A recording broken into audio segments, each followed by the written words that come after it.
Bem, eu já cumprimentei a todos e, na verdade, não é uma palestra que vamos fazer, mas sim um estudo em grupo, porque nós estamos aqui como espíritas, né? E o tema de hoje vai falar sobre a missão dos espíritas. Isso está no Evangelho segundo o Espiritismo, no capítulo 20, que tem o título Os Trabalhadores da Última Hora, né? Mas antes de iniciar, eu gostaria de lembrar quando a Andréia... Opa, Andréia? Desculpe. Quando a Andréia falou sobre essa noite fria que castiga, né? Eu me recordo que, naquele tempo em que nós tínhamos umas reuniões de ectoplasmia, com a presença ainda do nosso irmão Álvaro, português, né? Que uma noite estava tão fria quanto a de hoje, ou até mais. E a gente compareceu à reunião,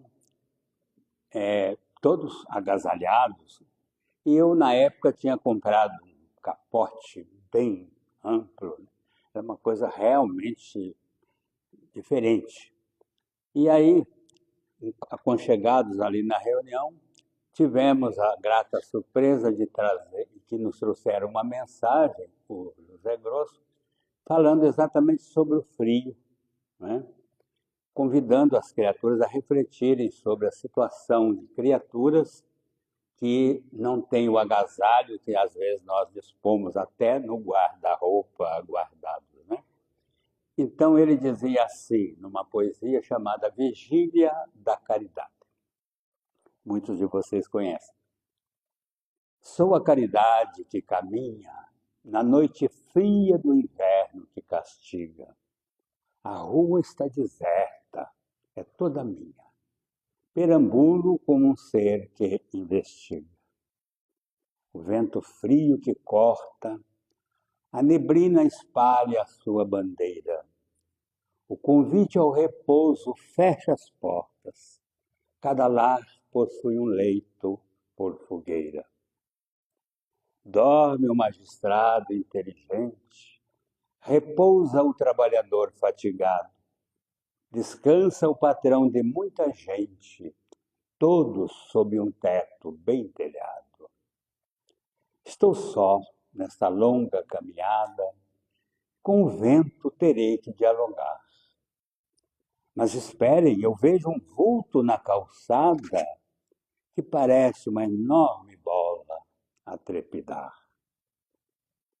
São 4 frontes pequeninas, recostadas em 2 braços maternos. São apenas 5 almas peregrinas que soluçam por um trapo neste inverno. E eu suplicaria a ti, alma risonha, as migalhas que te sobram no guarda-roupa. Mas para quem dorme e profundamente sonha, a caridade, mesmo aos gritos, tem voz rouca. Nos deixou assim, enternecidos, pela oportunidade da sua mensagem de uma forma poética. Conclusão. Eu me desfiz do casaco, nunca mais tive esse casaco, porque eu me senti ali todo aconchegado, um tanto quanto envergonhado, né? Então, nosso tema de hoje, como foi proposto, é os trabalhadores de última hora, que inclui toda a tarefa que nós possamos realizar em favor do nosso semelhante.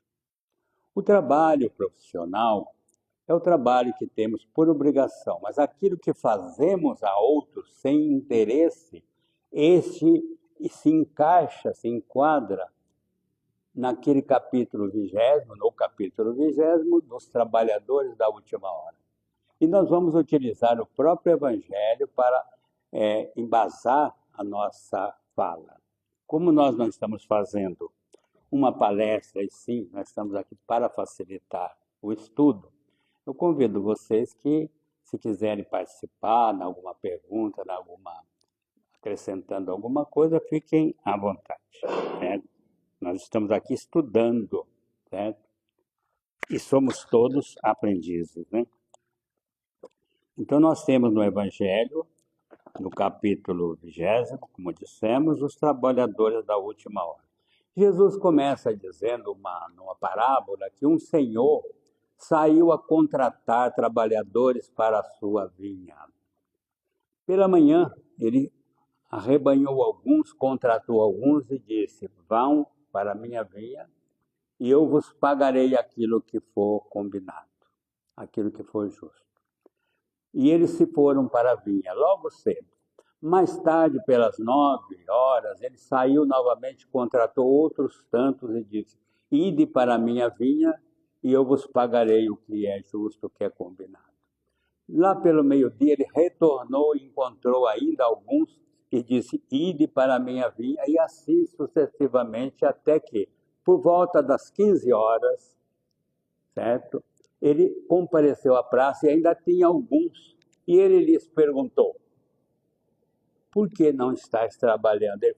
Eles disseram: porque ninguém nos contratou. Ou seja, eles estavam ali desde a manhã, mas ninguém lhes ofereceu um trabalho. Então eles estavam ainda ali aguardando que alguém os contratasse. E ele disse: ide para a minha vinha e eu vos pagarei o que for justo. Conclusão, Jesus chega ao final dizendo que, ao final do dia, ele chamou o seu feitor, e disse: vamos começar a pagar os últimos, depois chegando aos primeiros. E deu aos últimos que foram contratados um valor, aos outros um valor. Chegando aos primeiros, esses imaginaram que iriam receber o dobro, tinham começado de manhã, né? E ele lhes pagou o mesmo salário e eles reclamaram: mas nós que começamos pela manhã, recebemos o mesmo que o outro que veio às 3 horas da tarde? Não é justo isso. E o Senhor lhes disse: eu paguei aquilo que foi combinado. A mim cabe o direito de fazer o resto, certo? Dar a cada um segundo. O que isso quer nos dizer? Que nós temos criaturas, eu entendo assim, que nós temos criaturas que são logo cedo chamados a uma tarefa, a uma aplicação do seu tempo na vinha do Senhor. Estamos falando da causa do Mestre, na vinha do Senhor. E que trabalham muitos e muitos anos. E, de repente, chega alguém que, digamos assim, trabalhou muito menos e, ao final, recebe a mesma coisa. Como se explica isso diante da justiça divina? Para nós está errado, mas para a justiça divina está certo. Porque esse fim de jornada, quando será? Será uma jornada coletiva ou será uma jornada individual? Se a cada um é dado segundo as suas obras, segundo o seu trabalho, cada um receberá segundo o seu merecimento. Então, esta jornada que se finda para receber o pagamento é individual para cada um de nós, em qualquer tempo. Assim como o início do trabalho também pode ser a qualquer hora. A gente ouve, né? De vez em quando alguém diz: eu estou há 50, eu mesmo digo, né? Há 60 anos no Espiritismo. Isso não me dá nenhum direito, porque vai depender do que eu pude, daquilo que eu fiz durante esse período. Pode chegar alguém que em 6 anos ou até menos faça muito mais do que eu e receberá por aquilo que trabalhou. O que importa é estar à disposição. Se não foram contratados, aguardem, porque serão. E os que foram devem estar à disposição do Senhor da vinha, com boa vontade, como ele vai nos dizer aqui.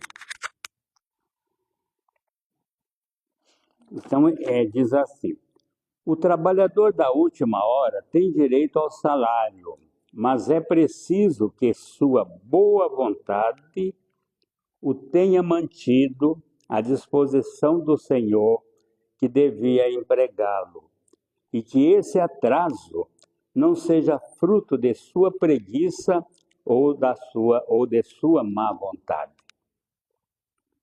Então, vejam que a boa vontade acrescenta ao valor do nosso trabalho muito mais do que aquele que faz por má vontade ou sem vontade de fazer. O que importa é o resultado daquilo que é feito, né? Ele tem direito ao salário, pois desde a aurora esperava impacientemente aquele que, enfim, iria chamá-lo ao trabalho. Era trabalhador, apenas lhe faltaram em que trabalhar. Muitas criaturas estão no nosso planeta, são milhões de criaturas, nós somos todos no mundo, 8 bilhões, mas digamos assim, que ainda não foram chamadas a uma responsabilidade como muitos outros foram. São criaturas que vêm para se multiplicar, para cumprir as regras de cidadania, mas não são chamados a uma tarefa específica em qualquer setor. Então, nascem, crescem, vivenciam a vida física e vão sem que haja uma convocação para o trabalho. Eles estão cumprindo uma tarefa pessoal, não houve um comprometimento. E outros que são chamados muito cedo, outros são chamados mais tarde, outros são chamados já quase na velhice, certo? Quando cumpridas as tarefas pertinentes à cidadania, ele então diz, agora eu vou me dedicar a alguma coisa em favor do próximo, que na verdade é a favor de si próprio. E a gente fica muito triste de ver que, por exemplo, quantos milhares, estou falando com você não, quantos milhares de professoras se aposentaram e diz, não quero mais nem saber de criança. Né, Marlene? Não quero nem ver mais. Mas nós temos a evangelização. Podia você ajudar? Não, a criança, eu já cumpri minha tarefa. Desculpe, não estou falando de você. Tá? Mas em qualquer outro setor, nós encontramos pessoas que se aposentam do trabalho profissional e se abandonam. Quando o tempo que ele tem para produzir em favor de si próprio e da causa na vinha do Senhor é muito grande. E quanto mais ele se aplica nesse trabalho, mais ele aumenta a sua quota de valores a receber. André Luiz nos fala do bônus hora, né? E a gente não acredita. Não acredita que tem esse bônus hora. O que são bônus hora? O que é bônus hora, Andréia? Um valor. Como nós recebemos pelo nosso trabalho aqui a moeda de César, a moeda de Deus é o bônus hora. Então, se Jesus disse, um copo d'água que ofereceres a alguém em meu nome não ficará sem paga no reino divino, imagine quanta importância tem esse copo d'água, aquele gesto de boa vontade que você teve para com alguém. Um bom dia, um abraço, um sorriso, uma audiência com a criatura, ouvida, ter um tempo, escutá-la para que ela possa desabafar. Tudo é investimento que geram bônus horas. E esses bônus horas servirão para quê? André Luiz nos escreve no nosso lar, é a colônia mais próxima, nem sabemos se vamos para lá, mas vamos falar que em outras colônias, o que eu levo comigo? Os bônus horas conquistados. O que eu tenho fica, o que eu sou vai comigo. Então, este é o pagamento justo para todos ao fim da jornada. É o pagamento que Deus concede justamente para todos que tiverem cumprido a sua cota de trabalho. Não importa quanto tempo e como, mas que ele tenha realizado esse trabalho. Então, nós temos como espíritas, então ele diz para nós, bons espíritas, meus bem-amados, sois todos trabalhadores da última hora. Bem orgulhoso seria aquele que dissesse, bem orgulhoso seria aquele que pudesse dizer, comecei o trabalho no alvorecer e não o terminarei até o crepúsculo do dia. Todos vós viestes quando fostes chamados, um pouco mais cedo, um pouco mais tarde, com a encarnação da qual carregais as responsabilidades. Mas por quantos séculos seguidos o Senhor não vos chamou à sua vinha, sem que nela quisesses entrar? Quantas vezes, no decorrer só desta reencarnação, quantas vezes nós fomos chamados a dizer, não, agora não estou afim, não, eu tenho outros compromissos, não quero me comprometer, e assim vai. Eu também tentei fazer isso, né? Quando me disseram alguma coisa me envolvia no sentido de fazer alguma coisa na questão de doutrina, eu disse, não, eu sou muito jovem, eu tinha 20 anos, eu sou muito jovem, eu não vou mexer com isso agora não, eu estou vendo que é uma realidade, porque eu já havia lido alguma coisa, mas não é para agora, tá? Deixa lá o livro dos Espíritos.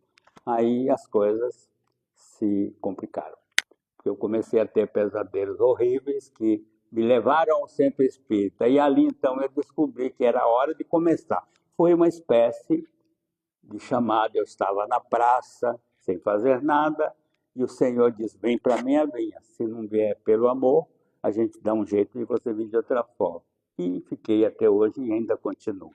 Isso acontece com todas as pessoas, e não vamos dizer que esteja só no Espiritismo, em todas as religiões, em todas as tarefas do bem. Tem pessoas que não têm religião, mas têm uma religiosidade que é capaz de se envolver para defender as tartaruguinhas lá das praias, outro para defender os passarinhos, os animais. Então, são chamados a cuidar da obra, da vinha do Senhor, em qualquer setor, desde que sirvam com vontade, boa vontade, e sirvam com amor. Então, nós já fomos chamados muitas vezes. A reencarnação, esse belo dogma, na verdade é um dogma para muitos, mas para a doutrina espírita é um fundamento, né?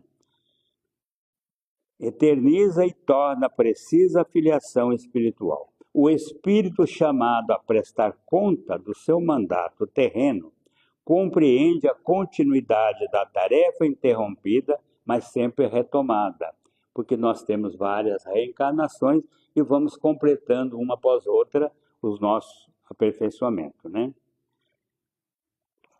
Agora nós vamos entrar exatamente na missão dos espíritas, né? Porque nós sabemos disso. Não podemos fazer julgamento de ninguém que desconhece essa realidade. Ele está falando para espírito. Nós estamos aqui como espírito, estudando o espiritismo, certo? Dúvidas não cabem.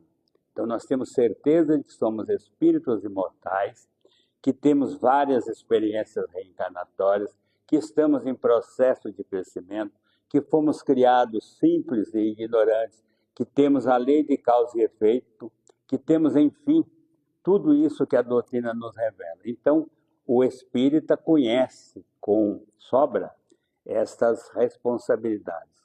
Então, é necessário que estejamos atentos. E ele diz assim, ele vai falar agora um pouquinho sobre o momento atual. Já não ouvis agitar a tempestade que deve arrebatar o velho mundo e absorver no nada a soma das inquietudes terrenas? Não sei se todos estão a par, mas nós estamos no fim da jornada. Essa própria jornada de que falou Jesus na sua palavra, o fim da jornada. Nós estamos num processo de transição do nosso planeta, de mundo de expiação e provas, que é esse que ainda vivemos, para um mundo de regeneração. A diferença é que o bem terá maior influência do que o mal, como na atualidade nós, pelo menos, a divulgação. Então nós temos um procedimento que vai se cumprir de forma divina, é programa divino. A Terra, então, será um mundo de regeneração. Então, vamos dizer, uma escola vai mudar de patamar no seu currículo. Os alunos que não estiverem preparados para entrar nesse patamar serão encaminhados para outras escolas compatíveis com a sua capacidade. Mas os alunos que realmente aproveitaram o ano que passou, a reencarnação que passou, esse aluno vai ser convidado a entrar nessa nova escola, porque está ao nível dessa nova escola. É esta a seleção que está sendo processada já há algumas dezenas de anos, né? A reencarnação de espíritos mais crescidos, mais amadurecidos, e a partida de espíritos menos esclarecidos. Então está havendo uma neutralidade para que o mundo atinja esse processo de regeneração. Então, essa tempestade é o que nós estamos ouvindo. Ouvirás falar em guerras, rumores de guerras, povos contra povos, pais contra filhos, nação contra nação, e é o que nós estamos assistindo, o que anuncia a chegada de um momento de mudanças, né? E aqui ele fala, então, sobre os trabalhadores do Senhor. Atingiste o tempo em que se irão cumprir as coisas anunciadas para a transformação da humanidade. Que não nos descuidemos de estar atentos sobre essa realidade. As nossas famílias estão mudando, nossos filhos estão mudando, nossos netos e até bisnetos, como eu já tenho, vem mudando pela classe espiritual que já possui. Então, nós estamos praticamente aprendendo hoje com as crianças. Muitos pais estão aprendendo com as crianças, porque são espíritos mais crescidos pelas reencarnações que já viveram. Então, nós estamos vendo, né, na ciência, na música principalmente, na arte, na dedicação, no sentimento, uma nova geração tomando conta do nosso planeta. Estamos em pleno processo de mudança, né? E isso está predito desde os primeiros tempos, né?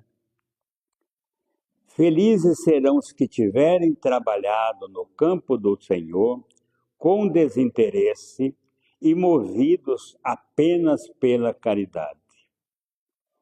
Seus dias de trabalho serão pagos 100 vezes mais do que pensavam receber. Olha que coisa bonita. Então, compensa trabalhar. Quando a gente se sentir cansado, a gente fala assim, não, como disse Paulo, tornar a levantar os joelhos desconjuntados e vamos à luta.